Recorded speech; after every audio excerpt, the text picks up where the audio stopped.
توج اتحاد طنجة بطلا للدوري المغربي لأول مرة في تاريخه بعد تغلبه على المغرب التطواني ب2-1 في ديربي الشمال، وذلك ضمن الجولة ما قبل الأخيرة، مستفيدا من تعادل الوداد مع أولمبيك أسفي بهدف لمثله.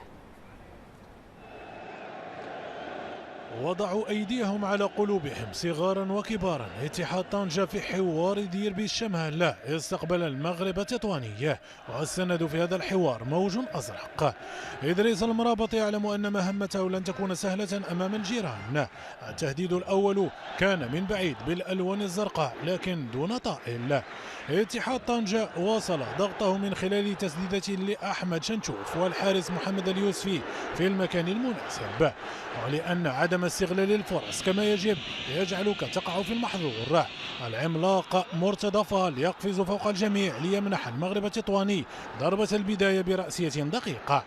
هنا الأمور بدأت تتعقد بالنسبة للطنجاويين، لأن اللقب أصبح مهددا أكثر من أي وقت مضى، ليعقب ذلك عدد من المحاولات الخجولة التي لم تسفر عن أي شيء لفارس البوغاز، قبل أن يتوجه مدربه إدريس المرابط لغرف تغيير الملابس ليلملم أوراقه تجهيزا للشوط الثاني. في هذا التوقيت انتقلت عدسة كاميراتنا إلى مدينة آسفي للوقوف على نتيجة المطارد المباشر لاتحاد طنجة الوداد البيضاوي، الذي أنهى شوطه بنتيجة الأصفار بعد أن ضيع له وليد الكارتي وإسماعيل الحداد هدفا واضحا. بالعودة إلى مدينة طنجة دخل الاتحاد بعد أن لملم أوراقه جيدا، الشيء الذي ظهر جليا عندما استطاع أحمد شنشوف إهداء الطنجاويين هدف التعادل بعد 3 دقائق عن صافرة الشوط الثاني.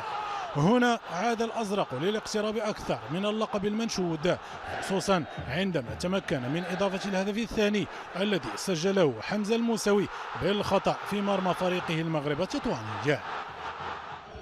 ولأن الأخبار السارة يمكن أن تأتي مجتمعة، أولمبيك أسفي يسجل هدفا في مرمى الوداد عن طريق توني إدجوماريغوي. في هذه الأثناء النتيجة المسجلة في أسفي تمنح اللقب لاتحاد طنجة الذي واصل سياسة خنق هجمات المغرب التطواني في وسط الميدان. بعدها عدنا إلى مدينة آسفي حيث استطاع الوداد تعديل النتيجة عبر إسماعيل الحداد الذي لم يستطع تذويب فارق ال4 نقاط.